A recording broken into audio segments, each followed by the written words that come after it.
Hello everyone. Let's start with the today's new chapter which is friction. तो physics के अंदर CBSE board में अगर हम देखें तो फोर्थ चैप्टर के बाद में ये सेकंड चैप्टर आता है विच इज़ फ्रिक्शन. तो फोर्थ चैप्टर में हम लोगों ने जो कॉन्सेप्ट्स पढ़े थे those concepts were related to force, momentum and all that. इसके अंदर हम लोग पढ़ेंगे one specific type of force which we call it as friction which is generally refer to as, अगर आपने कॉमनली सुना होगा, that it is a necessary evil. तो हम इसको नेसेसरी एविल क्यों कहते हैं, ठीक है ना. तो will try to understand the nature of this special force friction which has got a very significant role to play in our day-to-day life, and based on the understanding of friction we'll come to know how engineering works when we design various machines, various vehicles and all that. तो बहुत ही interesting chapter है and I am very sure that you are going to enjoy the concept that I am going to cover in today's class.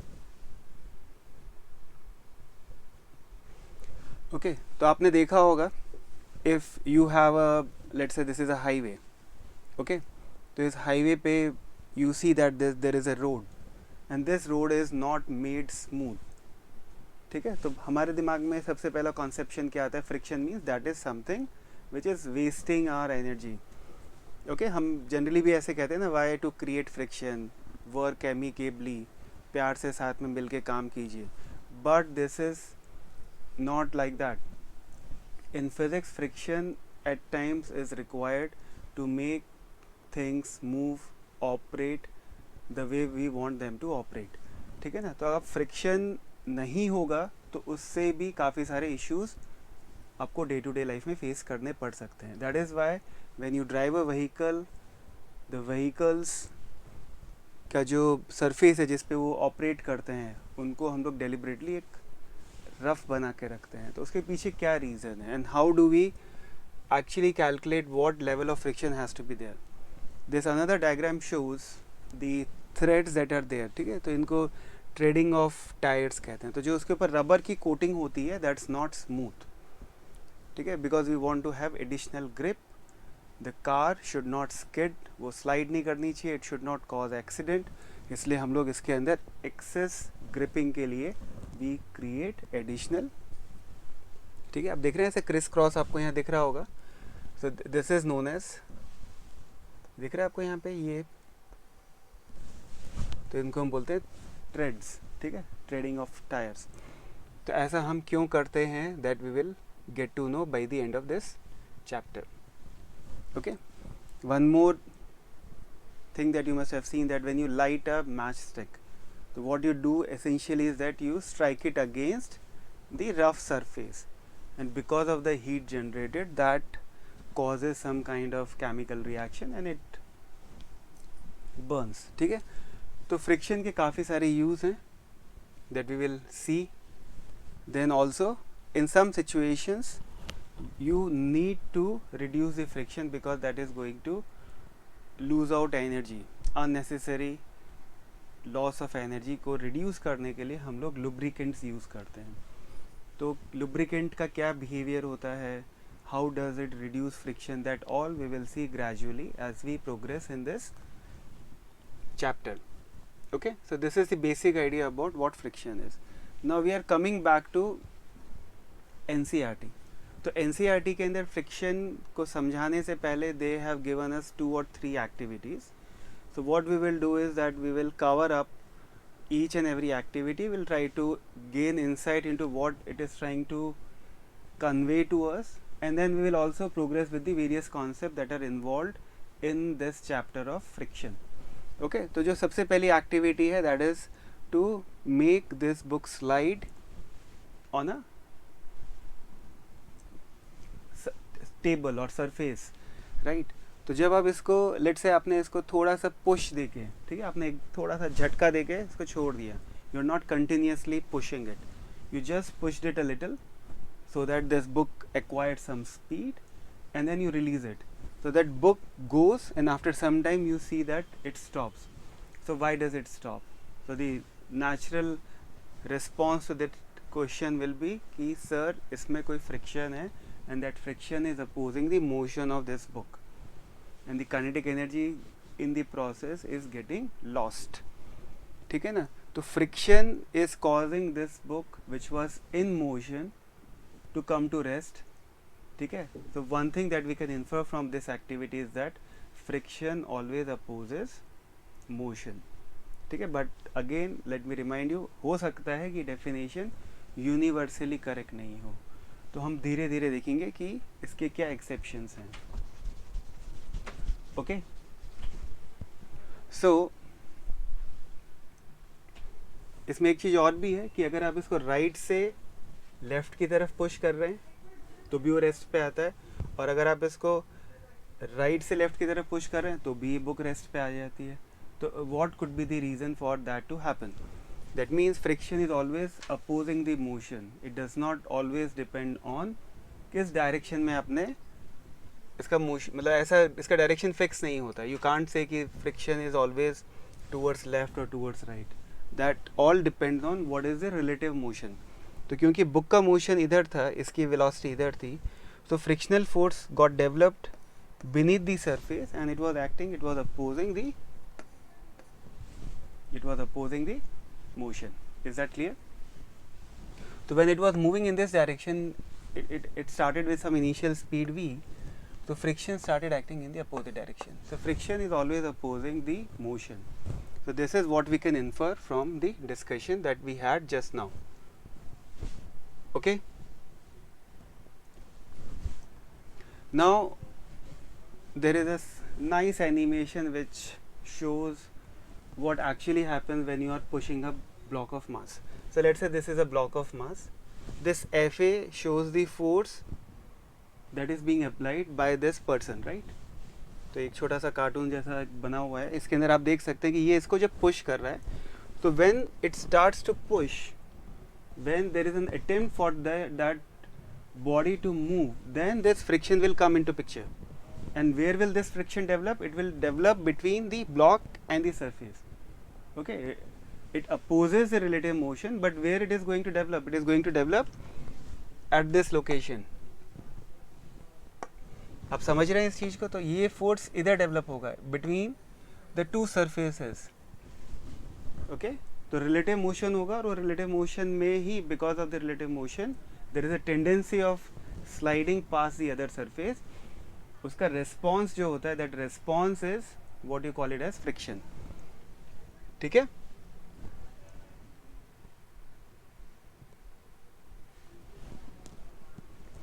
चलिए, now let us look at one more animation. This boy is pushing this heavy block of mass. तो जब ये इसको push कर रहा है, ये block इधर जा रहा है, ठीक है ना. तो अब हम इसका पूरा mechanism समझने की try करते हैं. ठीक है. This will give you a lot of insight into what actually is happening. So this person is applying force in this direction. Am I right? तो जब इस पे force apply कर रहा है, तो इस block, ये जो बड़ा सा box दिख रहा है, ये और ground के बीच में यहाँ पे force of friction develop होगा F. Okay?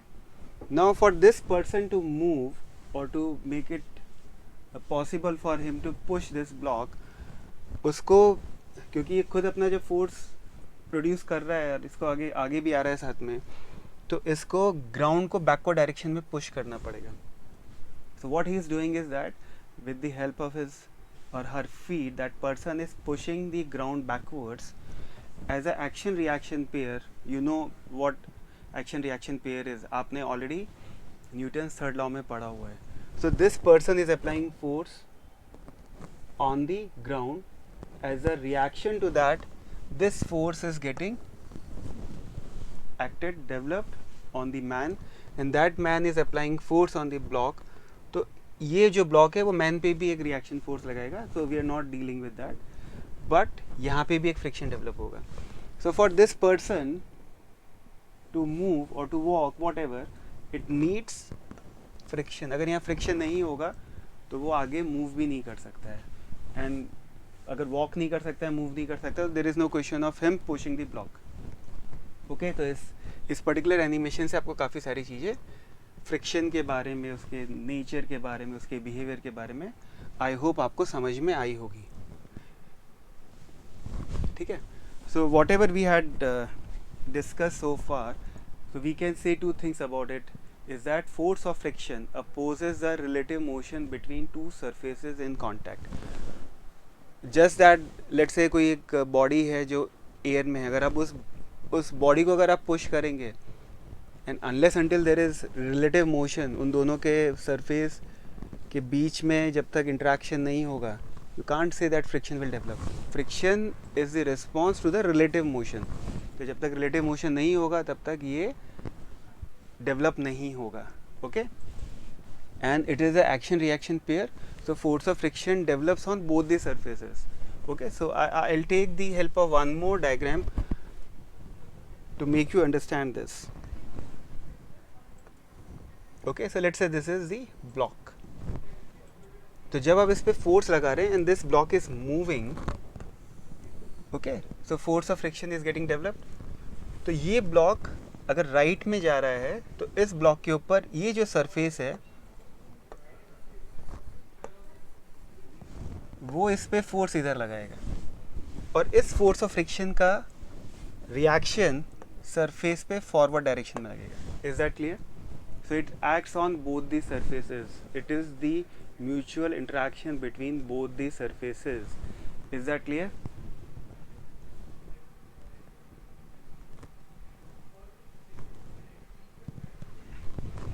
ठीक है. Now why does it develop? तो actually जो surface हमको हमारी naked eye से smooth दिखते हैं, let's say if I pick up this phone, ठीक है, तो हमको लगता है कितना smooth surface है ये, है ना, कोई friction नहीं है. But when you slide it across another surface, you experience some kind of opposition. Why that opposition is there?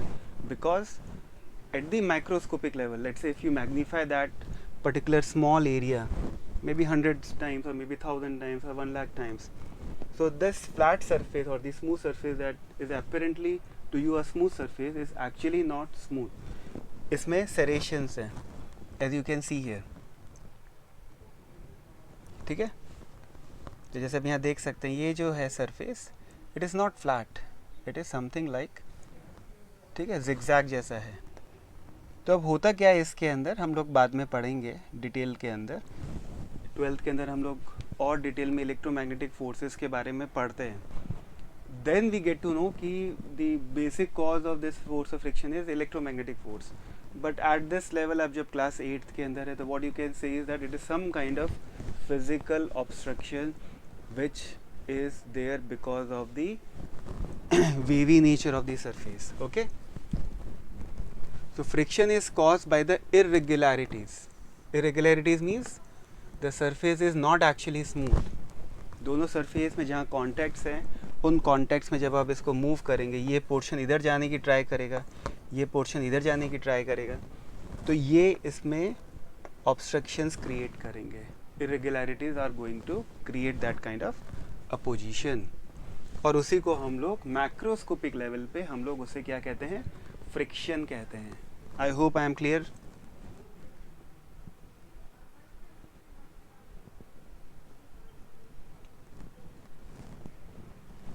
ठीक है. तो माइक्रोस्कोपिक लेवल पे अगर आप देखते हैं तो इरेगुलरिटीज़ जो हैं माइक्रोस्कोपिक कॉन्टैक्ट पॉइंट्स हैं, those contacts are being broken time and again, and to overcome that kind of breakage of contacts you need to apply force. ये जो friction it is because of the interaction that is there between these microscopic contacts of the two surfaces. ठीक है ना. So friction is caused by the interlocking of irregularities in the two surfaces. Is that clear?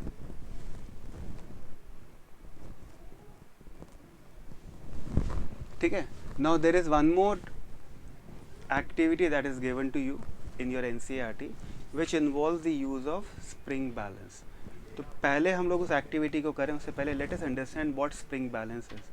तो spring balance is some kind of instrument, and that instrument what it has is that कि इसके एक and पे एक hook है and you can pull that hook. तो जब इस हुक को पुल करते हैं तो you have to catch hold of the other end. तो ये चीज़ आपकी फिक्स्ड है and the other end is being pulled. So when you pull it, you apply force. That force is getting registered or it is getting recorded as a reading in these calibrated scales. ठीक है. तो ये move करता है.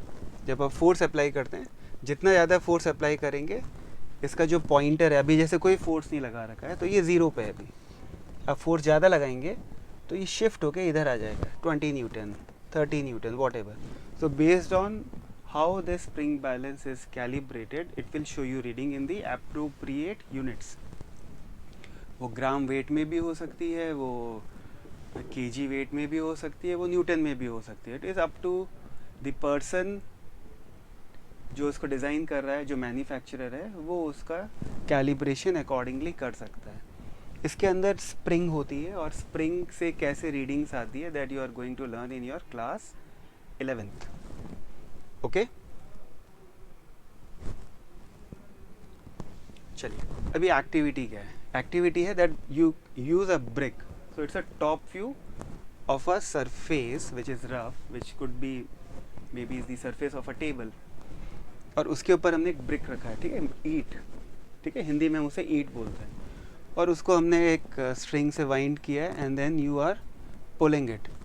तो ये जब इस पे मूव, जब आप फोर्स लगाएंगे इधर पे, तो इधर स्प्रिंग इलोंगेट होगी, इसमें थोड़ा सा मोशन होगा, और ये एक पर्टिकुलर लेवल पे आने के बाद में जो इस स्ट्रिंग में टेंशन डेवलप होगी, ठीक है. तो देखिए यहाँ पे the person is applying force towards left, उसका रिएक्शन यहाँ पे डेवलप हो रहा है, ठीक है. तो वो हुक को पुल कर रहा है. कौन पुल कर रहा है? स्ट्रिंग. तो स्ट्रिंग में भी टेंशन डेवलप होगी, तो स्ट्रिंग में जो टेंशन डेवलप होगी that will be towards this direction. वही टेंशन दूसरे एंड ऑफ द स्ट्रिंग में यहाँ पे इसको ऐसे पुल कर रहा होगा, ठीक है. So that is something that you are going to study in your, or maybe you have studied in your previous chapter, that is force. Action reaction pair से कैसे फोर्स प्रोपोगेट हो रहा है.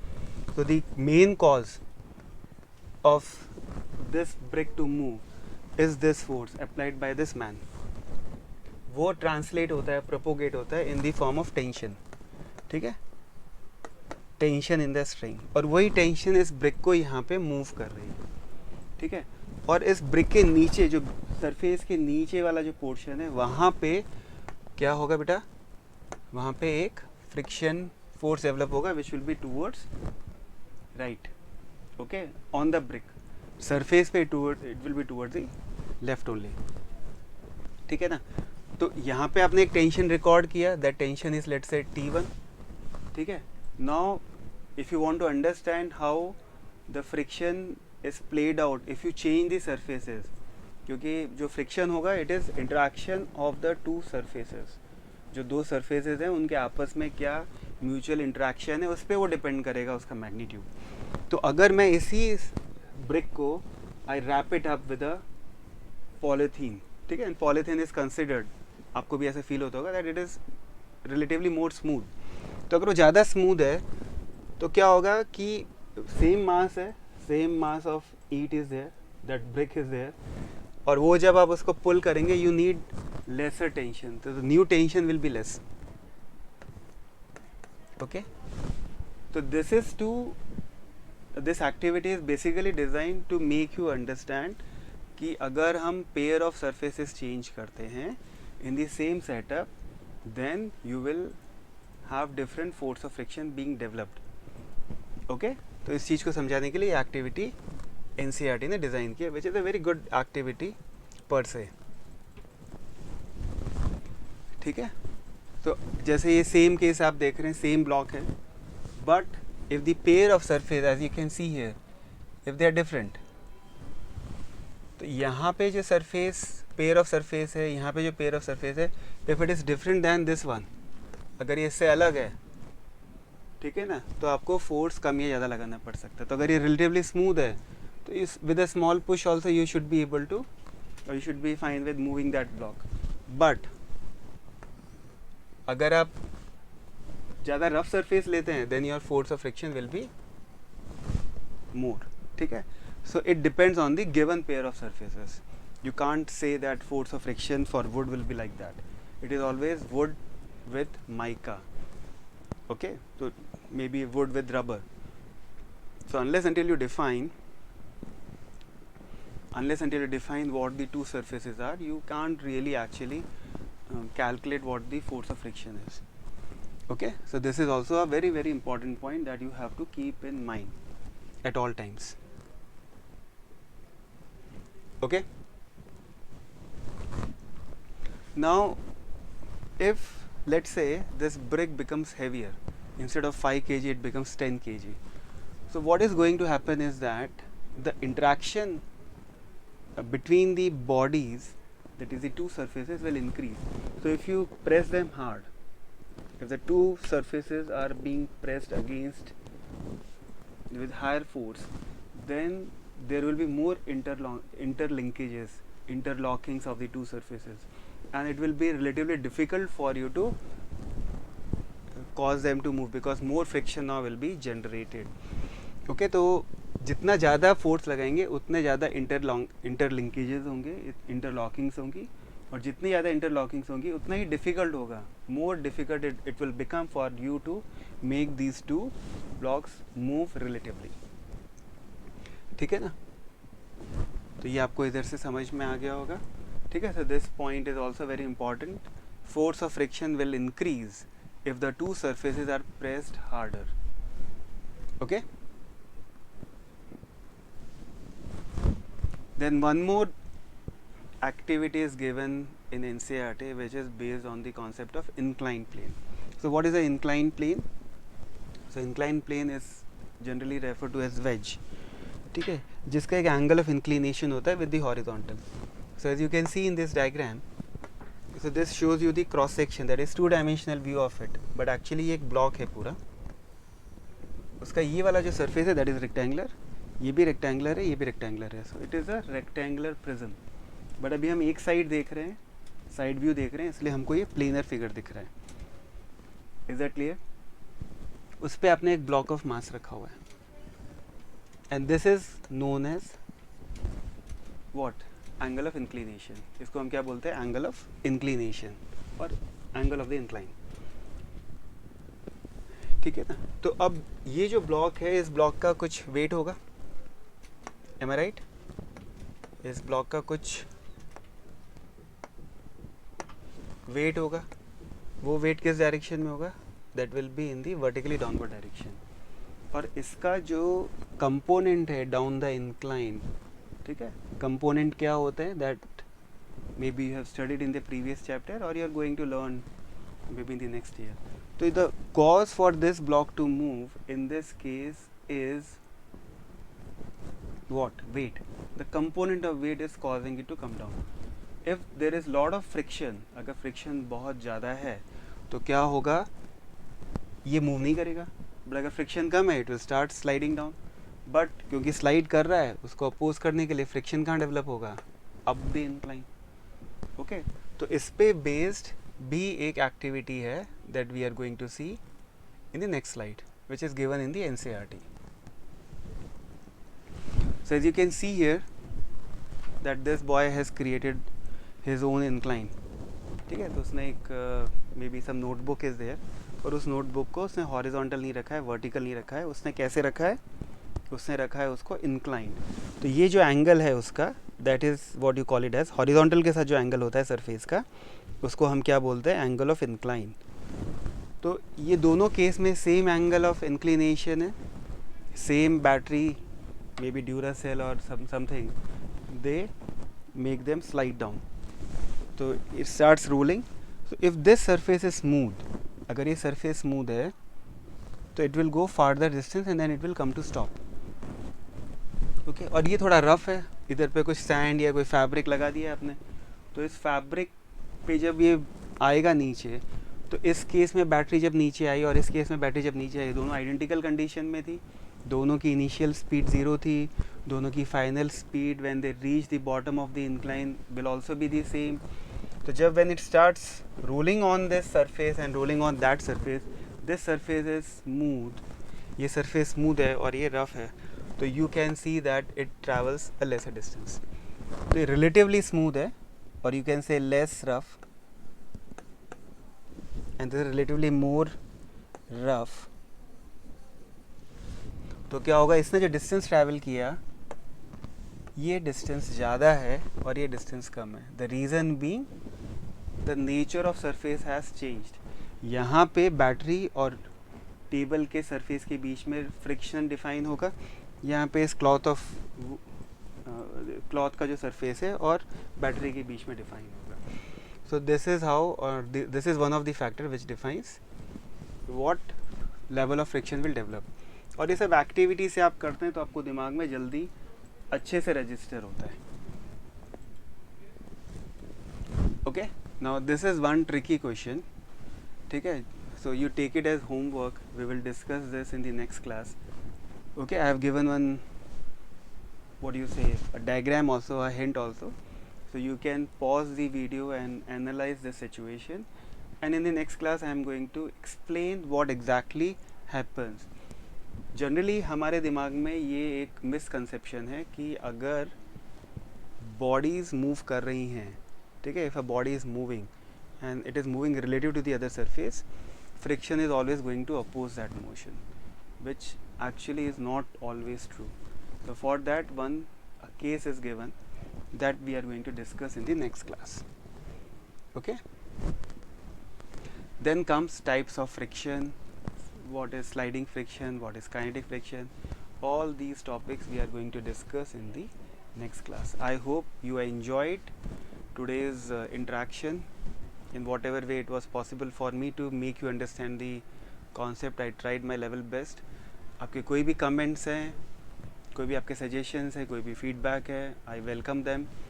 Please drop in your requirement for the upcoming classes.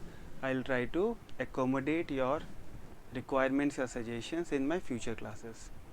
Thank you very much.